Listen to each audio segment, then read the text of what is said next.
chapter 4, we saw that a region's climate is defined by year-after-year patterns of temperature and precipitation. We saw that global climate is shaped by many factors, including solar energy trapped in the biosphere, latitude, and the transport of heat by winds and ocean currents. By the way, predators can affect the size of prey populations in a community and determine the places prey can live and feed. These are the community interactions between causing species to develop resources. Competition helps to determine the number and kinds of species in a community and the niche each species occupies. In the last chapter, we saw aquatic ecosystems. In aquatic ecosystems, the freshwater ecosystems can be divided into three main categories: rivers and streams, lakes and ponds, and freshwater wetlands.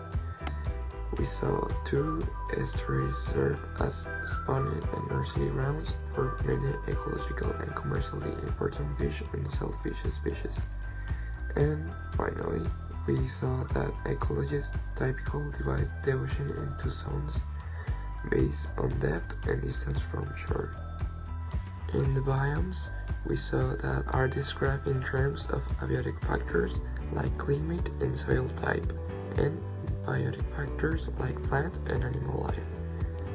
And we saw mountain ranges and polarized caps are not easy to define in terms of a typical community of plants and animals, so they are not usually classified into biomes. In niches and community interactions, we saw that biologists recognize three main classes of symbolic relationships in nature that are mutualism, parasitism, and commensalism. In 4.3 succession, we saw secondary succession in healthy ecosystem following natural disturbance often reproduces the original climax community, so ecosystems may or may not recover from human-caused disturbances. And we saw that ecosystems change over time, especially after disturbances, as some species die out and new species move in. The open ocean aquatic zone typically has low nutrient levels and support only in the small species of plankton, and the open ocean aquatic zone permanently dark aquatic zone includes the deepest parts of the ocean, like food webs and sonobophotic, and the chemosynthetic organisms. In conclusion, in marine ecosystems, ecologists typically divide the ocean into zones based on depth and distance from shore, starting with the shallowest and closest to land.